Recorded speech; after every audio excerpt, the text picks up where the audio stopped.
Good morning student. Lesson आपका जो हिंदी व्याकरण लेसन 1 है, इसमें देखिए लेसन 1 आपका जो है प्रशिक्षण करने के लिए भाषा, लिपि और व्याकरण। तो इसमें हम लोग पढ़ेंगे जो है लिपि के बारे में। लिपि बारे में पढ़ेंगे। लिपि क्या होता है, यानी जो है कह सकते हैं ना, प्रत्येक भाषा की एक लिपि होती है भाई। प्रत्येक जो भाषा है उसको लिखेंगे, उसको लिखने के लिए एक लिपि चाहिए। चिन्ह तो कोई ना कोई बनाएंगे ना, वही चिन्ह, उसी चिन्ह को लिपि कहते हैं। भाषा को लिखने के कोई चिन्ह बनाएंगे, लिपि कहते हैं। तो जैसे कि होता है कहते हैं ना कि कोडिंग, जैसे कोडिंग करते हैं, जिसको बोलते हैं कोडिंग होता है, उसी को कहते हैं चिन्ह जो लिपि। यानी ध्वनियों को लिखने के लिए जिन चिन्हों का प्रयोग किया जाता है उसे लिपि कहते हैं। यानी ध्वनियों को लिखने के लिए जिस चिन्हों का प्रयोग किया जाता है उसे लिपि कहते हैं, समझ ना। ध्वनियों को लिखने के लिए जिस चिन्हों का प्रयोग किया जाता है उसे लिपि कहते हैं। जो है जब हम बोलते हैं तो हमारे मुख से ना कुछ ध्वनियां निकलती हैं।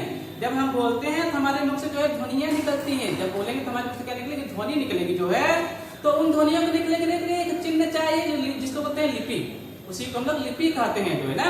जैसे हमारे मुख से जैसे बोल रहे हैं, मान लीजिए बोल दिया कि जो है राम, अब राम लिखने की लिपि निकल रही है, हमारे मुख से ध्वनि निकल रही है। पहले देखिए ये रा लिखा, हमने इसको जो है रा इसमें लिपि मान लिया, फिर इसमें आ का मतलब लिखा, फिर इसमें म निकला, इसीलिए ना हम इसको लिपि मान लिया। लिपि में बताते सब लोग पढ़ेंगे, इसको राम कहेंगे, इसको राम कहेंगे, इसका मतलब ना यही लिपि है। क्या है ये लिपि है। इसी लिपि को लिपि कहते हैं। ध्वनियों को लिखने जिस चिन्हों का प्रयोग से लिपि कहते हैं।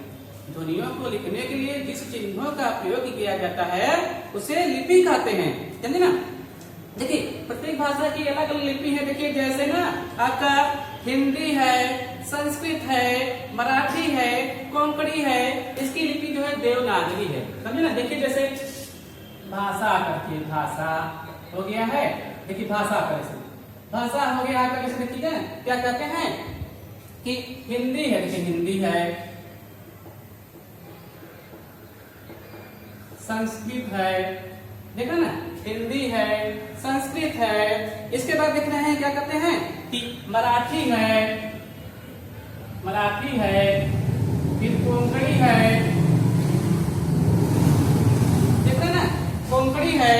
अब इसकी लिपि जो है देवनागरी है। क्या है, देवनागरी। इसकी लिपि जो है देवनागरी लिपि है, देख रहे ना, देवनागरी लिपि देख लीजिए, इसकी देवनागरी लिपि है। इसके बाद देखिए अंग्रेजी, जर्मन, फ्रेंच।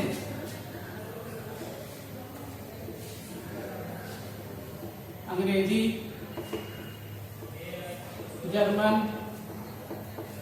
फ्रेंच, देख रहे हैं ना, अंग्रेजी, जर्मन। इसकी लिपि देखिए क्या है, अंग्रेजी, जर्मन, फ्रेंच की लिपि देखिए क्या है, रोमन है। क्या है, रोमन। इसकी लिपि जो है रोमन है। क्या है, रोमन, देख रहे हैं ना। अंग्रेजी, जर्मन, फ्रेंच की लिपि जो है रोमन है। इसके बाद देखिए उर्दू की लिपि देखिए क्या है, जो है फारसी है। उर्दू की लिपि क्या है, फारसी है, देख लीजिए उर्दू की लिपि जो है फारसी है। इसके बाद जो है देखिए पंजाबी, चौथा है आपका जो है पंजाबी। ये भी भाषा है ना, पंजाबी, देखो ना। इसकी लिपि जो है क्या कहते हैं, गुरुमुखी है। इसकी लिपि जो है गुरुमुखी है। इसके बाद देखिए आपका जो है क्या कहते हैं, तमिल है, तमिल, देखा ना, तमिल। इसकी लिपि जो है क्या कहते हैं, तेलुगु, तमिल। हाँ, तमिल जो है, तमिल की लिपि देखिए ना, तमिल है। तमिल की लिपि क्या है, तमिल है, तमिल की लिपि तमिल। इसके बाद देखिए बांग्ला है। क्या है, बांग्ला, बांग्ला। इसकी लिपि भी जो है बांग्ला है। क्या है, बांग्ला है, देख लीजिए ये लिपि है। देखिए ना, भाषा की लिपि तो मैंने बता दी, जैसे कि आप करके हिंदी, संस्कृत, मराठी, कोंकणी की जो है लिपि देवनागरी है। अंग्रेजी, जर्मन, फ्रेंच की लिपि रोमन है। उर्दू की लिपि जो है फारसी है। पंजाबी की लिपि जो है गुरुमुखी है। तमिल की लिपि जो है तमिल है। और बांग्ला की लिपि जो है बांग्ला है। ये लिपि के बारे में क्या, अब हम लोग पढ़ेंगे इसमें जो है क्या कहते हैं, व्याकरण के बारे में।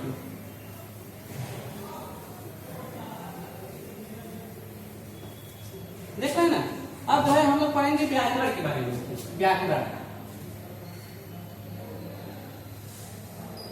व्याकरण के बारे में पढ़ेंगे जो है, देखिए व्याकरण के जो है ना 4 भाग होते हैं, ठीक है ना। व्याकरण के जो है 4 भाग होते हैं। पहला होता है वर्ण, दूसरा होता है जो है क्या कहते हैं कि शब्द,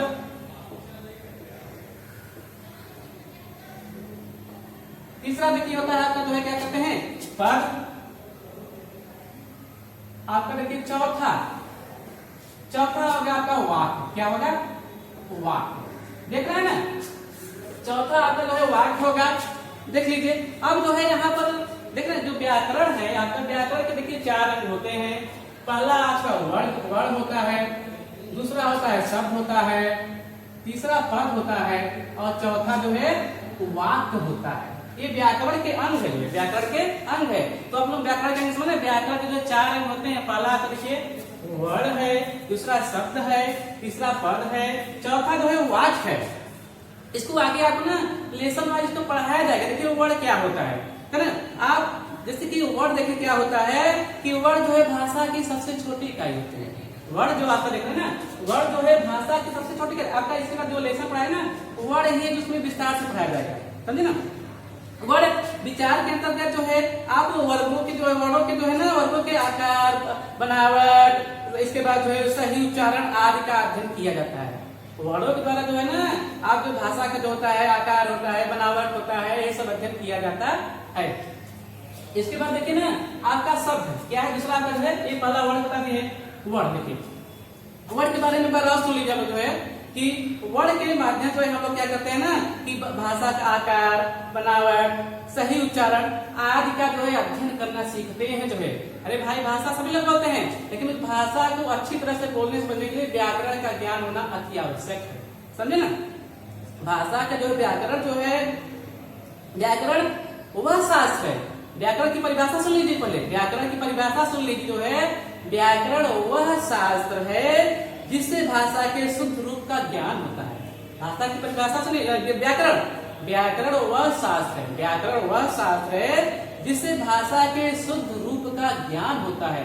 व्याकरण के बिना आप कोई भाषा जो शुद्ध लिख पढ़ नहीं सकते हैं, इसलिए व्याकरण का ज्ञान होना अति आवश्यक है। भाषा को व्यवस्थित और एक रूप बनाने के लिए कुछ नियम होते हैं। भाषा को व्यवस्थित और एक रूप बनाने के लिए उसके कुछ नियम होते हैं। वे नियम ही व्याकरण कहते हैं। वे नियम ही कहते हैं व्याकरण कहते हैं। भाई भाषा के कुछ नियम होते हैं, उन्हीं नियम को जो है व्याकरण कहते हैं। भाषा को लिखने से व्याकरण का ज्ञान होना अति आवश्यक है। देखिए जैसे पहला है वर्ड विचार। पहला व्याकरण में क्या है, भाषा को लिखने पहले वर्ड विचार के बारे में जानना होगा। नहीं तो वर्ड क्या है, वर्ड यानी जो होती है भाषा की सबसे छोटी इकाई होती है। जैसे वर्ड को ध्वनि भी कहते हैं, वर्ड को क्या कहते हैं, ध्वनि भी कहते हैं। जैसे हम कुछ बोलते हैं तो हमारे मुख से जो वर्ड निकलती है, ध्वनि निकलती है, उसको लिखने के लिए अभी पढ़ा लिपि जो है लिपि का प्रयोग करते हैं। तो वही वर्ड के बारे में वर्ड का ज्ञान होना अति आवश्यक है। इसके बाद शब्द है। अब जानते हैं ना सार्थक वर्णों के मेल से शब्द बनता है। सार्थक वर्णों के मेल से क्या बनता है, शब्द बनता है, समझे ना। जैसे हमने यहाँ पर लिख दिया, देखिए जैसे क लिख दिया वर्ड जो है, फिर म लिख दिया जो है, फिर ल लिख दिया। अब इनको जोड़ देंगे तो कमल हो गया, ये सार्थक शब्द हो गया। क्या क्या सार्थक कमल, समझ रहे हैं ना। और देखिए जैसे मैंने क्या करते हैं कि म लिख दिया, फिर ह लिख दिया, फिर ल लिख दिया ना। देखिए 3 वर्ड के लिए पहला मा वर्ड है, दूसरा है सर। अब जोड़ दीजिए तो ना महल बन गया। सार्थक इसका अर्थ हम लोग समझ रहे हैं ना, इसलिए देखिए यही शब्द का ज्ञान, शब्द का ज्ञान इसको भी पढ़ना बहुत आवश्यक है, समझे ना। अब देखिए जो है पद। पद क्या होता है, पद देखिए वह होता है ना जैसे कि जब हम प्रयोग करते हैं जो है पद जो है, पद जो है शब्द, जब शब्द वाक्य के प्रयोग में होते हैं, शब्द जब वाक्य के प्रयोग में होता है उसी को पद कहते हैं। जब शब्द कोई वाक्य के प्रयोग में होता है ना तो उसी को पद बोलते हैं। जैसे कि वह घर जा रहा है, देख रहे ना, यहाँ मैंने एक वाक्य लिखा है कि वह घर जा रहा है।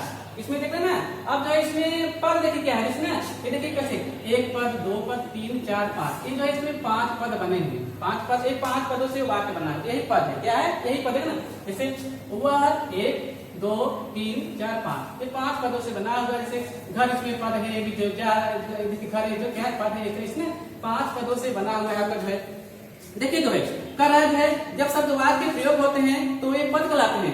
पद जो है बनने पर उनके रूप में थोड़ा परिवर्तन आ जाता है। पद बनने के रूप में थोड़ा परिवर्तन आ जाता है। जो है पद विचार में शब्दों के लिंग, वचन, कारक, काल आदि के कारण होने वाले प्रश्नों का अध्ययन किया जाता है। पद में समझे ना, पद में अध्ययन किया जाता है। जो इसमें क्या होता है कि पद जब तो वे पद कहलाते हैं। पद बनने पर उनके रूप में थोड़ा परिवर्तन आता है। पद बनने के रूप में थोड़ा सा परिवर्तन आ जाता है। पद विचार के शब्दों के लिंग, वचन, कारक, काल आदि कारण होने वाले परिवर्तन को अध्ययन किया जाता है। समझे ना। अब चौथा पॉइंट आपका जो है वाक्य है। क्या है? वाक्य। और चौथा पॉइंट हम लोग ना वाक्य के बारे में पढ़ेंगे। वाक्य क्या होता है देखिए। चौथा पॉइंट हम लोग वाक्य के बारे में पढ़ेंगे। वाक्य क्या होता है देखिए। वाक्य शब्दों के सार्थक मेल से बनते हैं। जो वाक्य होता है यह शब्दों के सार्थक मेल से बनता है। सार्थक मतलब होता है जिसका कोई अर्थ निकले। सार्थक मतलब होता है जिसका कोई अर्थ निकले, वह सार्थक होता है। समझे ना। वाक्य जो है शब्दों के सार्थक मेल से बनता है। वाक्य विचार में वाक्य की रचना, वाक्य भेद, विराम चिन्हों का प्रयोग आदि का जो ध्यान देना अति आवश्यक है, जिसका हम लोग इसको जो है प्रयोग करते हैं व्याकरण के ज्ञान से ही इसका प्रयोग कर सकते हैं। समझे ना। अब देखिए आपका जो है यहाँ कुछ पॉइंट देखिए, जैसे मैंने पढ़ाया। देखिए अब देखिए यहाँ पर देखिए क्या करते हैं ना।